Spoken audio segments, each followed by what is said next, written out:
अध्याय 26। मैं एक झटके से उठ बैठी। ऐसा लगा कि मैं अभी अभी सपने में सीढ़ियों से गिरी थी। सिर चकरा सा रहा था। उठकर देखा तो चारों ओर अंधेरा था और मैं क्रिस्टियन के पलंग पर अकेली हूँ। किसी चीज ने मुझे जगा दिया है, बड़ा अजीब सा ही ख्याल था। वहां पड़ी अलार्म घड़ी पर नजर डाली तो पता चला कि अभी तो सुबह के 5 बजे हैं, पर मुझे ऐसा लग रहा है कि पूरी नींद ले ली है। ऐसा क्यों? अरे, ये तो समय का अंतराल है। जॉर्जिया में इस समय 8 बजे होंगे। ओह, मुझे तो अपनी गोली लेनी है। मैं झट से पलंग से उतर गई। सपना चाहे जो भी था, अच्छा हुआ कि नींद खुल गई। मैं पियानो के हल्के स्वर सुन सकती हूँ। क्रिस्टियन पियानो बजा रहा है। ये तो मुझे देखना चाहिए। मुझे उसे पियानो बजाते देखना अच्छा लगता है। मैंने कुर्सी पर पड़ा गाउन पहना और बड़े कमरे से आते सुरों की ओर चल दी। अंधेरे में घेरा क्रिस्टियन रोशनी के एक बड़े से गोले के बीच बैठा है। उसके बालों का तांबई रंग चमक रहा है। देखने में लग रहा है कि उसने कुछ नहीं पहना हुआ, पर मैं जानती हूँ कि वह अपने पजामे में होगा। वह अपने में ही मग्न है और बड़ी प्यारी धुन बजा रहा है। मैं नहीं चाहती कि उसके ध्यान में रुकावट बनूं। मैं उसे थामना चाहती हूँ। वह दिखने में कितना अकेला, तन्हा और उदास लग रहा है। हो सकता है कि यह उस धुन का असर रहा हो। उसने वह धुन खत्म की और फिर से उसे ही बजाने लगा। मैं चौकन्नी होकर उसी तरफ बढ़ी, जैसे कोई शमा परवाने की ओर खींचती चली जाती है। उसने एक पल के लिए न उठाकर मुझे देखा और फिर उसकी निगाह अपने हाथों पर चली गई। ओह, क्या उसे मेरा आना बुरा लगा? तुम्हें तो सोना चाहिए, उसने फटकारा। तुम्हें भी तो सोना चाहिए। मैंने भी हल्का सा विरोध किया। उसके होठों पर तिरछी मुस्कान खेल गई। मिस स्टील, क्या तुम मुझे फटकार रही हो? हाँ, मी ग्रे, मैं ऐसा ही कर रही हूँ। खैर, मैं सो नहीं सकता। मैंने उसके भावों को अनदेखा किया और हिम्मत दिखाते हुए साथ जाकर बैठ गई। मैं उसके कंधे पर सिर रखकर उन अंगुलियों को देखती रही, जो बड़ी ही लगाव से पियानो पर झूम रही थीं।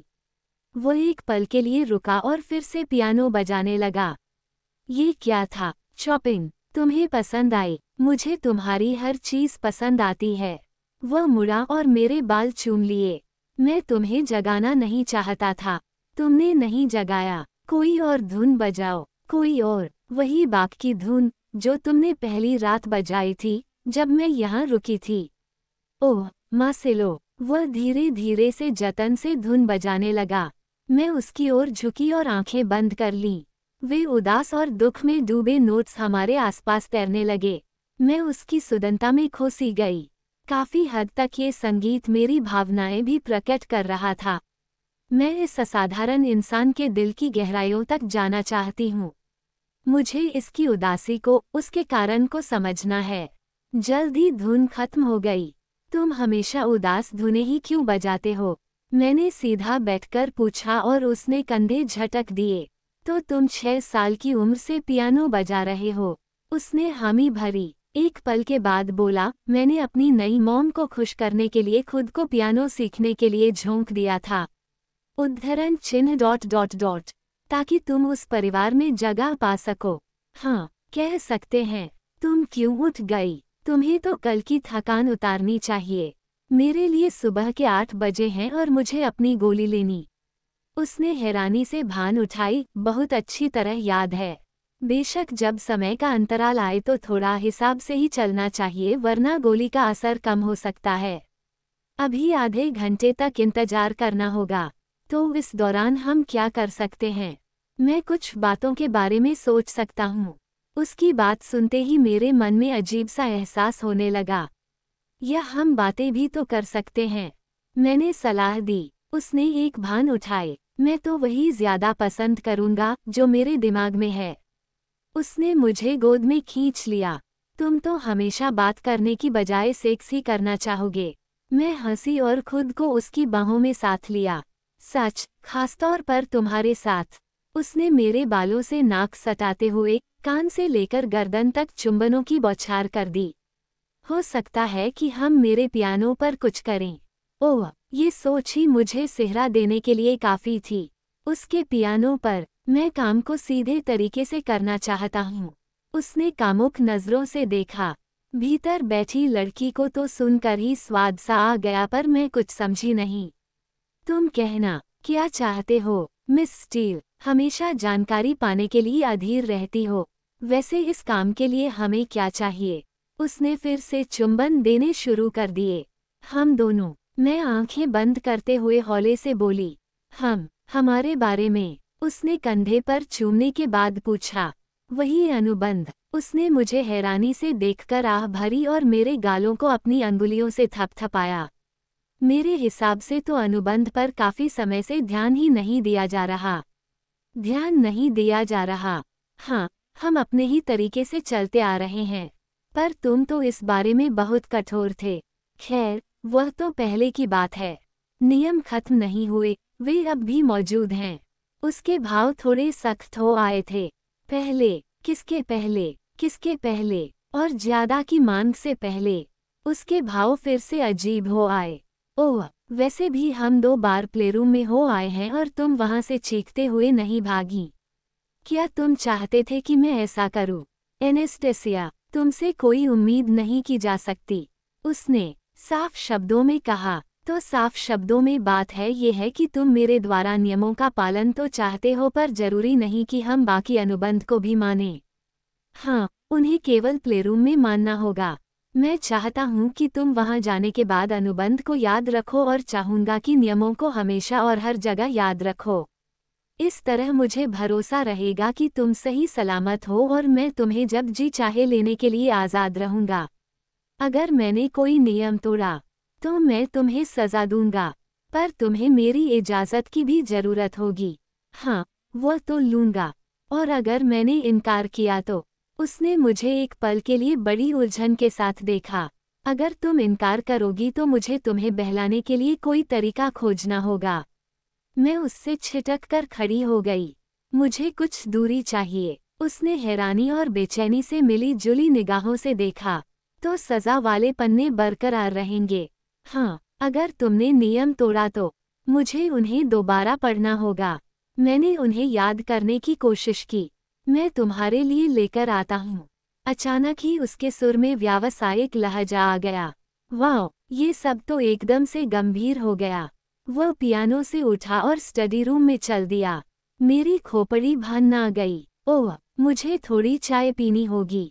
सुबह के 5:45 बजे हमारे तथाकथित संबंध का भविष्य तय होने जा रहा है, और वह भी तब जबकि उसका दिमाग कहीं और भी घेरा है। ये कोई ठीक बात तो नहीं लग रही। मैं रसोई की तरफ बढ़ी और स्विचों से जूझने लगी। मैंने उन्हें खोजा और केतली में पानी रख दिया। मेरी गोली। नाश्ते की मेज पर रखे पस में हाथ मारा तो वे मिल गई। एक गोली निगलते ही काम हो गया। तब तक क्रिस्टियन भी लौट आया था और मुझे गहरी नज़रों से घूर रहा था। ये लो, उसने टाइप किया हुआ एक पन्ना मेरी ओर बढ़ा दिया और मैंने देखा कि उसमें कुछ लाइनें काटी गई थीं। नियम, आज्ञाकारिता। सेक्स गुलाम को बिना किसी हिचक या संकोच के अपने मालिक का हुक्म मानना होगा। सेक्स गुलाम मालिक के आनंद के लिए तय की गई किसी भी तरह की काम संबंधी गतिविधियों के लिए हामी देगी। यहाँ वे गतिविधियाँ अपवाद हैं जो परिशिष्ट 2 में कठोर सीमाओं के रूप में वर्णित हैं। वह पूरी खुशी और उत्साह से मालिक का कहा मानेगी। नींद। सेक्स गुलाम जब अपने मालिक के साथ नहीं होगी तो वह ध्यान रखेगी कि उसे रात को कम से कम 8-7 घंटे की भरपूर नींद मिले। भोजन। सेक्स गुलाम चुनी गई भोजन सूची परिशिष्ट चार्ट से नियमित रूप से भोजन करेगी ताकि उसकी सेहत व ताकत बनी रहे। वह 2 समय के भोजन के दौरान फलों के अतिरिक्त कुछ नहीं खाएगी। वस्त्र। सत्र के दौरान वह मालिक द्वारा दिए गए कपड़े ही पहनेगी। मालिक उसके लिए कपड़ों का बजट तय करेगा जिसे वह प्रयोग में लाएगी। मालिक कभी कभी उसे अपने साथ कपड़े खरीदवाने भी ले जा सकता है। यदि मालिक चाहेगा तो उसे उसके साथ के दौरान आभूषण भी पहनने होंगे। कसरता। मालिक अपनी सेक्स गुलाम को सप्ताह में 3 बार निजी प्रशिक्षक की सुविधा प्रदान करेगा। ये सत्र 1 घंटे के होंगे तथा ये समय आपसी रजामंदी से तय किया जा सकते हैं। निजी प्रशिक्षक सेक्स गुलाम की प्रगति के बारे में मालिक को सूचित करेगा। व्यक्तिगत साफ सफाई व सौंदर्य। सेक्स गुलाम खुद को साफ सुथरा रखेगी और हमेशा शरीर के अंगों को वैक्सिंग या शेव करवाती रहेगी। वह मालिक की मर्जी से उसके द्वारा चुने गए ब्यूटी सैलून में जाएगी और मालिक जो भी उपचार करवाना चाहे उन्हें बेहिचक करवाएगी। व्यक्तिगत सुरक्षा। सेक्स गुलाम आवश्यकता से अधिक शराब व धूम्रपान का सेवन नहीं करेगी और नशे की दवाएं नहीं लेगी। खुद को किसी भी तरह के अनावश्यक खतरे से दूर रखेगी। व्यक्तिगत विशेषताएं। सेक्स गुलाम अपने मालिक के सिवा किसी भी दूसरे व्यक्ति से शारीरिक संबंध नहीं रखेगी। वो सदैव मालिक से आदर से पेश आएगी। उसे एहसास होना चाहिए कि उसके इस बर्ताव का मालिक पर सीधा असर होगा। उसे मालिक की अनुपस्थिति में किसी भी तरह के गलत काम या बर्ताव के लिए दोषी ठहराया जाएगा। यदि इनमें से कोई भी नियम तोड़ा गया तो मालिक के द्वारा तत्काल सजा दी जाएगी, जो वह स्वयं तय करेगा। अच्छा, तो आज्ञा मानने वाली बात अब भी जारी रहेगी। ओह हाँ, वह हंसने लगा। मैंने अपनी गर्दन हिलाई और इससे पहले कि मुझे एहसास होता, मैंने उसे देखकर आंखें नचा दी। एनेस्टेसिया, क्या तुमने मुझे देखकर आंखें नचाई? ओह, मर गए। शायद तुम्हारी प्रतिक्रिया पर निर्भर करता है। हमेशा की तरह, उसने कहा और उसकी आंखें एक अजीब से उत्साह से दमकने लगीं। मैंने थूक निगला और अजीब सा डर शरीर में रेंग गया। तो मैं क्या करने जा रही हूँ? हाँ, उसने अपना निचला होंठ चाटा। तुम अब मुझे मारना चाहते हो? हाँ, और मैं मारूंगा। ओह सचमुच मी ग्रे, मैंने उसे दांत निपोरते हुए चुनौती दी। क्या तुम मुझे रोकने जा रही हो? पहले तुम्हें मुझे पकड़ना होगा। उसकी आंखें एक पल के लिए चौड़ी हो गई और अगले ही पल वह खड़ा हो गया। ओह सचमुच मिस स्टीला, नाश्ते की मेज हमारे बीच थी। मुझे उस पल उसका वहां होना बहुत भाया। और तुम अपना होंठ काट रही हो। उसने सांस भरी और मेरी बाएं ओर आने लगा। तुम ऐसा नहीं करोगे, मैंने उसे चिढ़ाया। तुम भी तो आंखें नचाते हो। वह मेरी तरफ आता रहा और मैं दूसरी ओर खिसकती गई। हाँ, पर तुमने अभी अभी इस खेल को रोमांचक बना दिया है। उसकी आंखों में एक अजीब सी जंगली चमक दिख रही है। तुम जानते हो कि मैं कितनी तेज हूँ? मैंने कहा, मैं भी हूँ। वह अपनी ही रसोई में मेरा पीछा कर रहा है। क्या तुम जल्दी से आ रही हो? क्या मैं आज तक आई हूँ? मिस स्टील, तुम कहना क्या चाहती हो? अगर मैंने आकर पकड़ लिया तो ये तुम्हारी सेहत के लिए अच्छा नहीं होगा। क्रिस्टियन, वह तो तब होगा जब तुम मुझे पकड़ोगे। फिलहाल तो मैं पकड़े जाने के मूड में नहीं हूँ। एनेस्टेसिया, तुम्हें गिरकर चोट लग सकती है। फिर तो तुमसे नियम नंबर 7 टूट जाएगा और इस समय तुम नंबर 6 तोड़ रही हो। मी ग्रे, नियम हो या न हो, मैं तो जब से आपसे मिली हूँ तभी से खतरे में हूँ। हाँ, तुम खतरे में हो, उसने कहा और उसकी भवें चढ़ गई। वह अचानक मेरी ओर लपका और मैं कतरा कर डाइनिंग टेबल की ओर निकल गई। दिल तेजी से धड़क रहा है। ओह, कितना मजा आ रहा है। हालांकि ये सही नहीं है, पर मैं बिल्कुल बच्ची बन गई हूँ। वह मेरी ओर बढ़ा तो मैंने उसे सावधानी से देखा। मैं खिसक गई। एनेस्टेसिया, तुम निश्चित रूप से जानती हो कि किसी मर्द को कैसे लुभाया या भटकाया जा सकता है। मी ग्रे, आनंद देना ही हमारा लक्ष्य है। वैसे मैं किस ओर से आपका ध्यान हटा रही हूँ? जिंदगी से, ब्रह्मांड से। उसने एक हाथ हिलाया। तुम खेल में भी कितने मग्न दिख रहे हो। वो दोनों हाथ बगलों में दबाकर खड़ा हो गया। जान, मैं ऐसा सारा दिन कर सकता हूँ, पर अगर तुम पकड़ी गई तो वो बदतर हाल करूँगा कि याद रखोगी।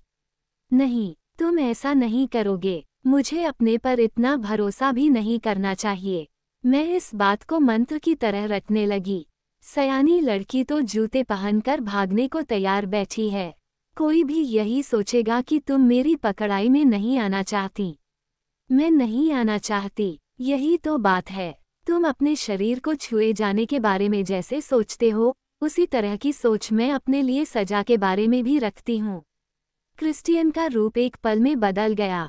आनंदी क्रिस्टियन ऐसे मुंह बनाकर खड़ा हो गया मानो मैंने उसके मुंह पर तमाचा जड़ दिया हो। उसका चेहरा काला पड़ गया।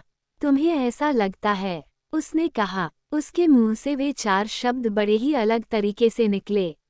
अरे नहीं, इन्हीं से मुझे एहसास हो गया कि वह क्या महसूस कर रहा था। मैं उसके भय और आशंका को भांप गई। नहीं, मुझे इतना बुरा नहीं लगता। बिल्कुल नहीं, नहीं, मैंने तो यूं ही कह दिया था। ओह, वह बोला, वह तो पूरी तरह से खो गया है, मानो मैंने उसके पैरों के नीचे से जमीन खिसका दी हो। मैं एक गहरी सांस लेकर मेज के पास से हटी और उसके सामने खड़ी हो गई। तुम्हें इससे इतनी नफरत है? उसकी आंखों में डर के साए देखे जा सकते हैं। नहीं नहीं, मैंने उसे दिलासा दिया। वह अपने जिस्म को छुए जाने पर ऐसा ही महसूस करता है। नहीं, मुझे उस पर प्यार आने लगा। मैं इसे पसंद नहीं करती पर नफरत भी नहीं करती। पर कल रात प्लेरूम में तो तुम, क्रिस्टियन, मैंने वह तुम्हारे लिए किया क्योंकि तुम्हें उसकी ज़रूरत थी। कल रात तुमने मुझे चोट नहीं पहुंचाई। वह एक अलग ही बात थी और मुझे तुम पर भरोसा है। पर जब तुम सजा देने की बात करते हो तो मुझे लगता है कि तुम मुझे चोट पहुंचाओगे। मैं तुम्हें चोट देना चाहता हूं पर यह उतनी ही होगी जितनी तुम सह सको। क्यों? उसने बालों में हाथ फेरा कर कंधे झटके। मुझे इन समकाई नीहजी रूबत्ता मसहकस्तूसा होती है। उसने मुझे देखा और फिर आंखें बंद कर गर्दन हिलाई। बता नहीं सकते या बताओगे नहीं? नहीं बताऊंगा। तो तुम जानते हो क्यों? हाँ, पर तुम बताओगे नहीं। अगर मैंने बता दिया तो तुम इस कमरे से चीखती हुई भाग जाओगी और वापस नहीं आना चाहोगी। एनेस्टेसिया, मैं ये खतरा मोल नहीं ले सकता। तुम चाहते हो कि मैं यहीं रहूं। तुम मुझे जितना जानती हो उससे कहीं ज्यादा मैं तुम्हें चाहता हूँ। मैं तुम्हें खोने का दुख सह नहीं सकता। ओह, मैं क्या करूं? उसने मुझे घूरा और अचानक बाहों में भरकर चूमने लगा। उसने मुझे हैरानी में डाल दिया। उसके चुंबन में डर और जरूरत दोनों ही झलक रहे थे। मुझे छोड़कर मत जाओ। तुमने कहा कि तुम मुझे नहीं छोड़ोगी और तुमने नींद में मुझसे विनती की थी कि मैं तुम्हें छोड़कर न जाऊं।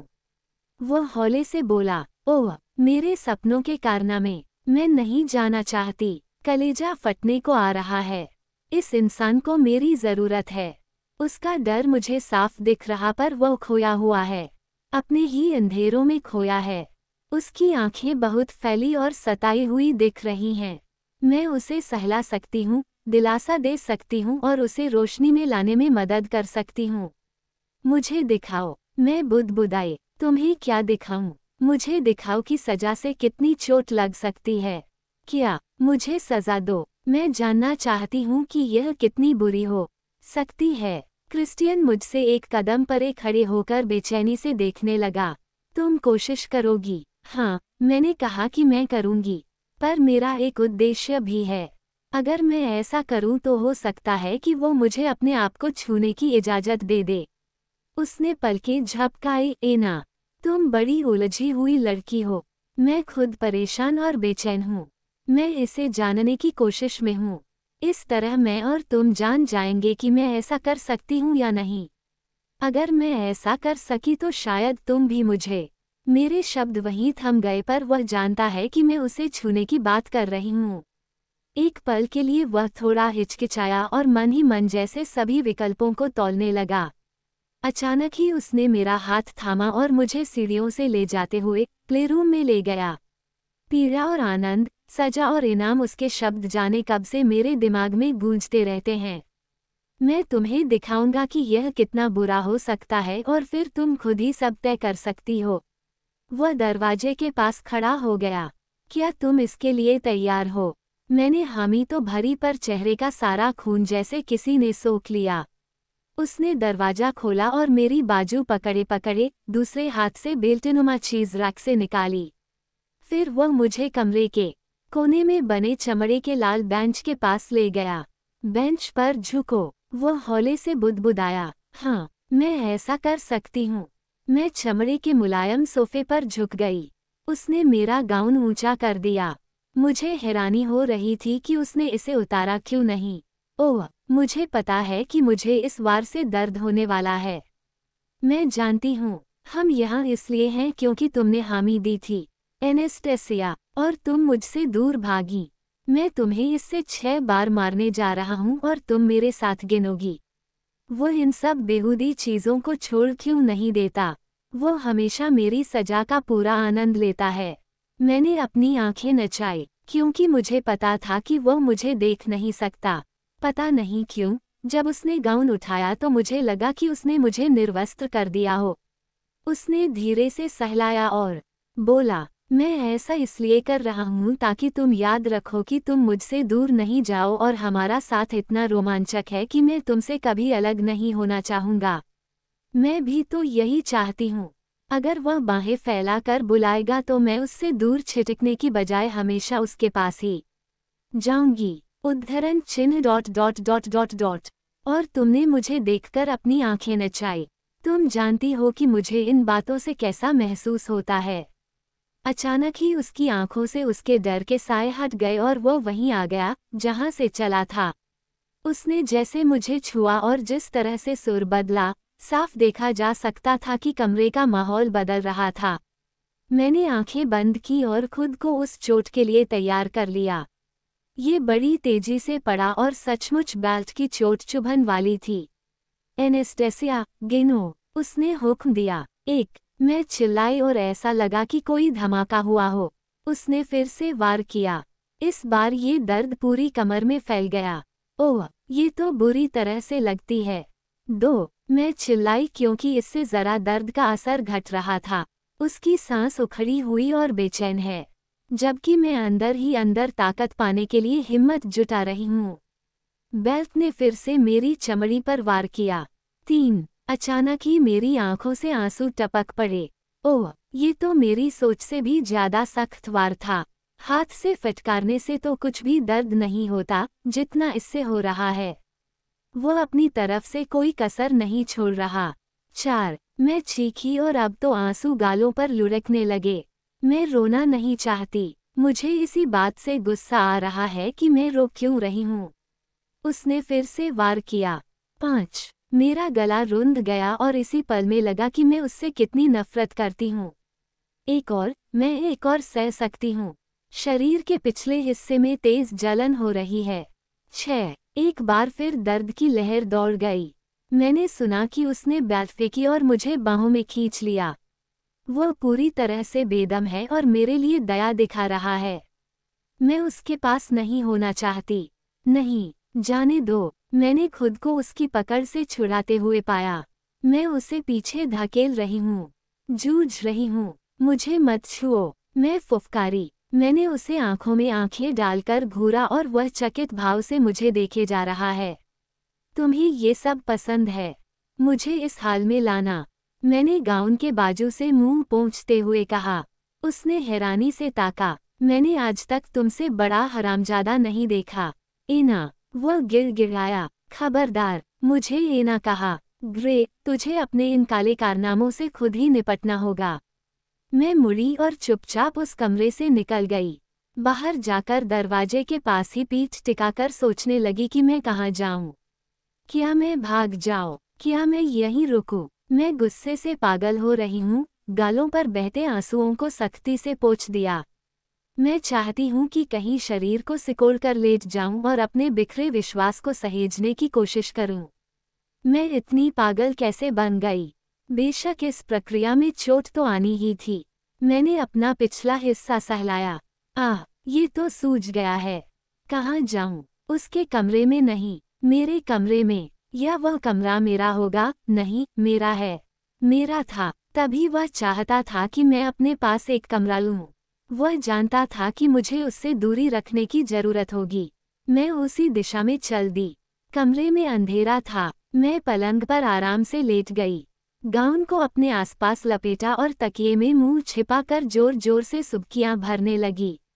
मैं क्या सोच रही थी? मैंने उसे अपने साथ ऐसा क्यों करने दिया? मैं देखना चाहती थी कि वह किस हद तक बुरा हो सकता था। पर ये सब तो हद है। हाँ, वो भले ही यह सब करता आया हो पर यह मेरे बस की बात नहीं है। शुक्र है कि सही समय पर आंख खुल गई। वह तो मुझे शुरू से ही चेतावनी देता आ रहा है कि वह एक आम आदमी नहीं है।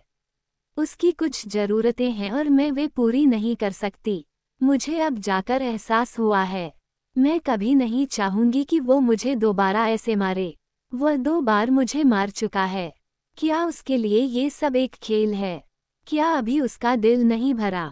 मैं सुबकियां भरने लगी। मैं उसे खोने जा रही हूँ। अगर मैं उसे ये सब नहीं दे सकती तो शायद वह मेरा साथ भी नहीं चाहेगा। क्यों? क्यों? क्यों?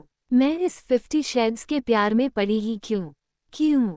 मैं जोस, पॉल क्लेटन या अपने जैसे किसी इंसान को अपना दिल क्यों नहीं दे सकी? ओह, जब मैं वहां से आई तो वह मुझे कैसी मायूस निगाहों से देख रहा था। मैंने बेरहम रवैया दिखाया क्योंकि मैं खुद टूट गई थी। क्या वह मुझे माफ कर देगा? क्या मैं उसे माफ कर दूंगी? मेरे दिमाग में तरह तरह के ख्याल चक्कर काट रहे हैं, गुलाटियां लगा रहे हैं और उछल कूद कर रहे हैं। सयानी लड़की बैठी सिर हिला रही है और अंदर रहने वाली लड़की का तो कोई अता पता नहीं है। मेरी आत्मा गहरे अंधेरों में मंडरा रही है। मैं कितनी अकेली हूँ। मुझे मेरी मॉम चाहिए। मुझे वे शब्द याद आए जो उन्होंने विदा लेते समय कहे थे। डार्लिंग, अपने दिल की सुनो और मेहरबानी करके बातों पर ज़रूरत से ज़्यादा विचार मत करो। बच्ची, तुम अभी छोटी हो और तुम्हें बहुत से अनुभव लेने हैं। उन्हें अपने जीवन में घटने दो। हाँ, तुम सबसे बेहतर की उम्मीद रखती हो। मैंने अपने दिल की सुनी और अब टूटे दिल और शरीर के साथ बैठी हूँ। मुझे यहाँ से जाना ही होगा। बहुत हुआ, बस अब यहाँ से चल दूँ। वह मेरे किसी काम का नहीं और न ही मैं उसके किसी काम की हूँ। हम एक साथ जी भी कैसे सकते हैं? पर साथ ही उसे फिर से न देख पाने की कचोट भी होने लगी। मेरा 50 शेड्स। मैंने दरवाजा खुलने की आवाज़ सुनी। अरे नहीं, वह यहाँ गया। उसने पास की मेज़ पर कुछ रखा और मेरे साथ आकर लेट गया। उसने सांस ली और मेरा दिल चाहा कि उससे छिटक परे चली जाऊं, लेकिन जैसे पूरा शरीर अपंग हो गया। मैं अब हिल भी नहीं सकती। इना, प्लीज मुझसे नाराज मत हो। उसने मुझे पीछे से बाहों के घेरे में लिया और बालों में नाक फिराने लगा। फिर गर्दन चूम ली। मुझसे नफरत मत करो। उसकी आवाज़ सुनकर ही मेरा गला संधने लगा।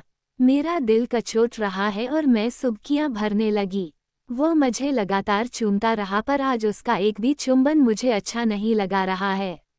हम कितनी देर यूं ही लेटे रहे, दोनों में से कोई कुछ नहीं बोला।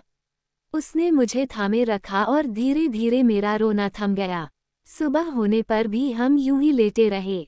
मैं एक दर्द निवारक गोली एडविल और अर्निका क्रीम लाया हूँ, उसने बड़ी देर बाद कहा। मैंने उसकी ओर मुंह घुमाया। मेरा सिर उसके बाजू पर टिका है। उसकी भूरी आंखों में एक चौकन्ना सा भाव है।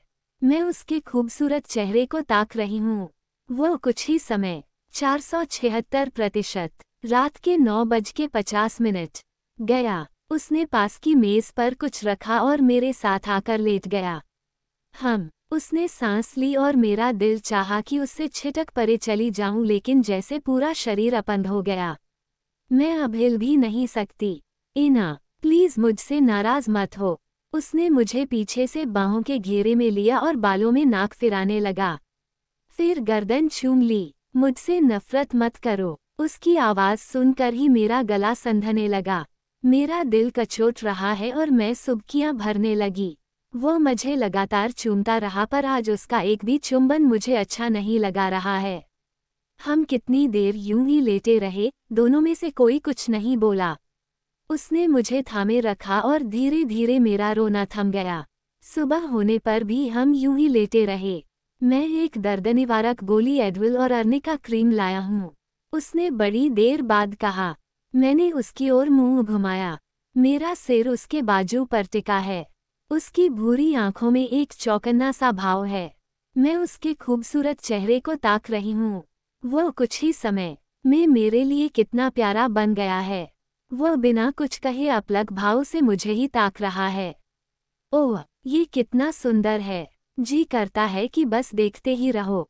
ये कितने थोड़े ही समय में मेरे लिए अपना बन गया है। मैंने उसके गालों और दाढ़ी को अपनी अंगुलियों से छुआ। उसने आंखें बंद कर गहरी सांस ली। मुझे माफ कर दो, मैं हौले से बोली। उसने आंखें खोलकर उलझन भरी निगाहों से देखा। किस लिए? मैंने जो कहा उसके लिए। तुमने तो ऐसा कुछ नहीं कहा जो मैं नहीं जानता था। उसकी आंखों में सुकून के साए लहरा गए। माफ कर दो, मैंने तुम्हें चोट पहुंचाई। मैंने कंधे झटके। मैंने ही तो कहा था और अब मैं जानती हूँ। मैंने थूक गटका। अब मुझे अपनी बात कहनी ही होगी। मुझे नहीं लगता कि मैं वह सब बन सकती हूँ जो तुम मुझसे चाहते हो। उसकी आंखों में वही डर दोबारा लौट आया। मैं तुमसे जो भी चाहता हूँ तुम में वह सब है क्या? 50 shades of grey, 50 shades of ये में मेरे लिए कितना प्यारा बन गया है। वह बिना कुछ कहे अपलक भाव से मुझे ही ताक रहा है। ओह, ये कितना सुंदर है। जी करता है कि बस देखते ही रहो। ये कितने थोड़े ही समय में मेरे लिए अपना बन गया है। मैंने उसके गालों और दाढ़ी को अपनी अंगुलियों से छुआ। उसने आंखें बंद कर गहरी सांस ली। मुझे माफ कर दो, मैं हौले से बोली। उसने आंखें खोलकर उलझन भरी निगाहों से देखा। किस लिए? मैंने जो कहा उसके लिए। तुमने तो ऐसा कुछ नहीं कहा जो मैं नहीं जानता था। उसकी आंखों में सुकून के साए लहरा गए। माफ कर दो, मैंने तुम्हें चोट पहुंचाई। मैंने कंधे झटके। मैंने ही तो कहा था और अब मैं जानती हूँ। मैंने थूक गटका। अब मुझे अपनी बात कहनी ही होगी। मुझे नहीं लगता कि मैं वह सब बन सकती हूँ जो तुम मुझसे चाहते हो। उसकी आंखों में वही डर दोबारा लौट आया। मैं तुमसे जो भी चाहता हूँ तुम में वह सब है क्या? मैं समझ नहीं पा रही। मैं हुक्म मानने वालों में से नहीं हूँ और तुम पक्का जान लो कि अपने साथ ऐसा बर्ताव दोबारा नहीं होने दूंगी। तुमने कहा कि ये सब तुम्हारी जरूरत है। उसने एक बार फिर से आंखें बंद कर ली और चेहरे कई रंग तैर गए। आंखें खोली तो एक नया ही रूप सामने था। तुम ठीक हो, मुझे तुम्हें जाने देना चाहिए। मैं तुम्हारे लिए सही नहीं हूँ। मेरी खोपड़ी पर लगा एक एक बाल सिहर उठा। ऐसा लगा कि पल भर में वह मुझसे कितना दूर चला गया था। मैं जाना नहीं चाहती, मैं बोली। हद हो गई। या ये सब भुगत या यहाँ से चली जा। मेरी आंखों से गंगा जमुना बह निकली। मैं भी नहीं चाहता कि तुम जाओ। तुमसे मिलने के बाद मेरी जिंदगी में एक नई बहार आ गई है। उसने मेरे गाल पर बहाए आंसू पोंछते हुए कहा। मैं भी, क्रिस्टियन, मैं तुमसे प्यार करने लगी हूँ। उसकी आंखों में छिपा डर साफ दिख रहा था। नहीं, ऐसा लगा कि उसका दम ही निकल गया हो। इना, तुम मुझसे प्यार नहीं कर सकती। इना, ये गलत है। गलत? क्या गलत है? जा देखो, मैं तुम्हें खुश नहीं रख सकता। उसका स्वर बुझा हुआ है। पर तुम मुझे खुशी देते हो। मैंने त्योरी चढ़ाई। नहीं, अभी तो ऐसा नहीं है। कम से कम मैं अब जो कर रहा हूँ उसके साथ तो नहीं। मेरे दिमाग में पिछली सेक्स गुलामों का ध्यान आ गया।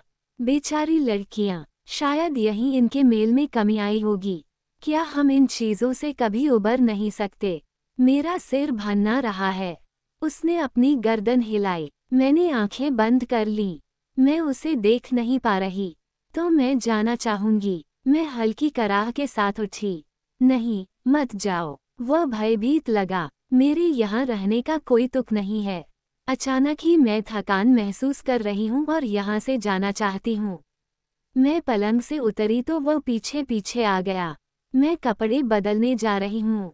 थोड़ा एकांत चाहूंगी, मैंने सपाट सुर में कहा और बाहर बड़े कमरे को देखा और याद किया कि कैसे कुछ ही घंटे पहले मैं वहाँ पियानो पर उसके कंधे पर सिर टिकाए खड़ी थी।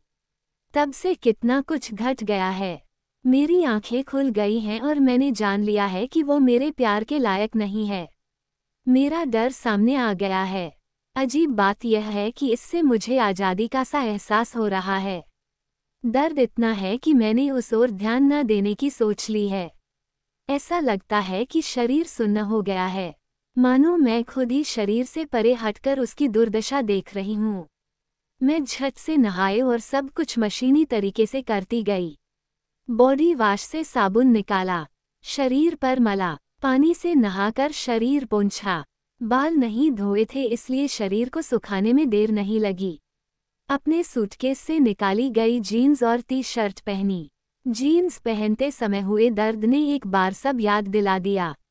उसी वजह से मेरा दिमाग जरा दूसरी ओर चला गया और मैंने इसी में अपनी भलाई जानी, वरना सोच सोचकर दिमाग की नसें चटक रही थीं। सूटकेस बंद करने लगी तो वह तोहफा दिखा जो मैं उसके लिए लाई थी। ब्लानिकेल 23 ग्लाइडर की मॉडल किट। इसे बनाकर तैयार करना होता है। मेरी आंखों में फिर से आंसू आने लगे। हमने एक साथ कितने खुशियों से भरे पल बिताए हैं। मैंने उसे बैग से निकाला, जल्दी से कागज का एक टुकड़ा लिया और बॉक्स पर एक पुर्जा लिखकर रख दिया। यह मुझे खुशनुमा पलों की याद दिलाता है। धन्यवाद, एना। मैंने खुद को शीशे में देखा। आंखें जैसे मुरझाई हुई और भूतियासी दिख रही हैं। मैंने बालों को जूड़े में बांधा और रोने से सूज गई आंखों को देखकर भी अनदेखा कर दिया। मेरे सारे सपने और उम्मीदें कैसे बिखर गए हैं। नहीं, नहीं, मुझे अब इस बारे में और नहीं सोचना चाहिए।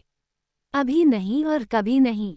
गहरी सांस लेते हुए मैंने अपना सामान लिया और ग्लाइडर को उसके तकिए पर रखकर बाहर आ गई। क्रिस्टियन फोन पर है। वह काली जीन्स व टी शर्ट में है। उसका चेहरा फका पड़ा हुआ है। उसने क्या कहा? वह चिल्लाया और मैं चौंक गई। कम से कम वह हमें सच तो बता सकता था। उस नंबर का क्या है? मैं उससे बात करता हूँ। विक, ये तो अति हो गई है। उसने लगातार मुझे ही देखते हुए कहा। खोजो उसे। फिर उसने फोन बंद कर दिया। मैं काउच के पास आए और सामान लेते हुए उसे अनदेखा करने की कोशिश की। मैंने उसमें से मैक निकाला और उसे रसोई की शेल्फ पर रख दिया, वहीं कार की चाबी और फोन भी रख दिए। वह हैरानी और डर के मिले जुले भावों से देख रहा है। मुझे वे पैसे चाहिए जो टेलर को बीटल बेचकर मिले थे। मैं बेलाग बोल रही हूँ। एना, मुझे ये चीजें नहीं चाहिए। वे तुम्हारी हैं। उन्हें साथ ले जाओ। नहीं क्रिस्टियन, मैंने केवल तुम्हारे साथ के कारण उन्हें रखा था। अब उन पर मेरा हक नहीं है।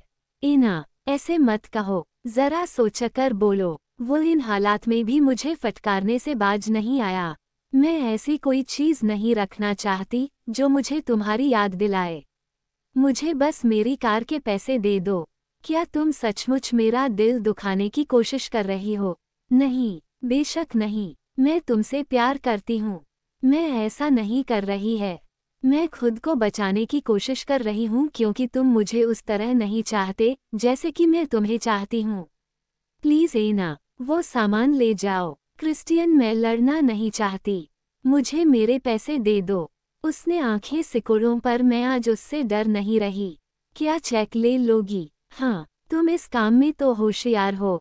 वो मुस्कुराया नहीं और सीधा अपनी स्टडी की ओर चल दिया। मैंने उसके कमरे की कलाकृतियों और चित्रों पर नज़र मारी। अचानक ही पियानो पर नजर गई। अगर उस समय बात न बिगड़ी होती तो शायद हम पियानो पर ही। उस सोच ने मन को और भी उदास कर दिया। आज तक उसने मुझसे प्यार नहीं किया।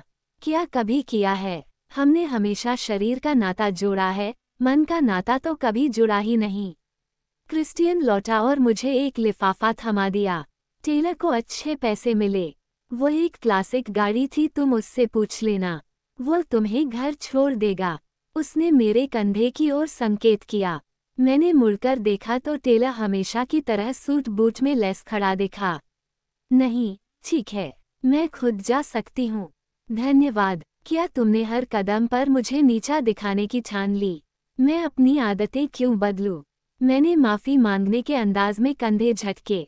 उसने कुंठा से आंखें मूंदकर बालों में हाथ फिराया। प्लीज एना, टेलर को तुम्हें घर छोड़ आने दो।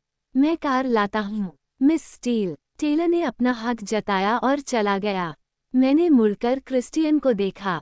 हम 4 कदम की दूरी पर हैं। वो आगे आया और मैंने कदम पीछे हटा लिया। उसकी आंखें दुख और गुस्से जल रही हैं। मैं नहीं चाहता कि तुम यहाँ से जाओ। उसकी आवाज में तड़प छिपी है। मैं यहाँ नहीं रह सकती। मैं जानती हूँ कि मैं क्या चाहती हूँ और तुम वह मुझे नहीं दे सकते और मैं तुम्हें वह नहीं दे सकती जो तुम चाहते हो। उसने आगे आकर मेरे हाथ थाम लिए। मैंने हाथ परे करने चाहे। मैं अब उसकी छुअन भी नहीं सह पा रही। मैं ऐसा नहीं कर सकती। मैं अपना सामान लेकर बाहर निकल गई और वह कुछ दूरी रखते हुए मेरे पीछे आने लगा। उसने लिफ्ट का बटन दबाया और मैं उसमें चली गई। अलविदा क्रिस्टियन, मैंने कहा। एना, गुड बाय, उसने हौले से कहा और उसके आंखों में भी दिल टूटने के वही भाव दिख रहे थे जिन्हें मैं महसूस कर रही थी। अचानक लगा कि मुझे अपनी राय बदलकर उसे दिलासा देना चाहिए। तभी लिफ्ट का दरवाजा बंद हुआ और मैं अपने ही बनाए जहनुम की ओर चल दी। टेलर ने दरवाजा खोला और मैं कार में बैठ गई। मैं उससे नजरें बचा रही थी। शर्मिंदगी और शर्म के मारे मुंह नहीं उठ रहा था। मैं बुरी तरह से हारी थी। मैंने चाहा था कि अपने 50 शेड्स को अंधेरों से बाहर खींच लाऊं, पर ऐसा नहीं कर सकी। खिड़की से बाहर कुछ देर तक देखने के बाद अचानक ही ऐसा लगा कि कुछ गलत हो गया था। ओह नहीं, मैं तो उसे छोड़ आई थी।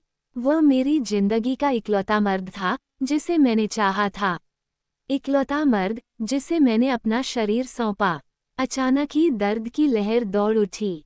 आंखों से आंसू बहने लगी और मैंने उन्हें झट से पोंछकर बैग में धूप के चश्मे के लिए हाथ मारा। हम लाल बत्ती पर रुके तो टेलर ने मेरे लिए लिनन का एक रुमाल निकाला। न कुछ बोला और न ही मेरी ओर देखा। मैंने बड़े ही आभार से उसे ले लिया। धन्यवाद। उसके इस दयालु बर्ताव ने मेरे दिल को छू लिया और मैं उस आलीशान गाड़ी की पिछली सीट पर बैठी रोती रही। अपार्टमेंट पूरी तरह से खाली होने के कारण और भी दुखदाई लग रहा है।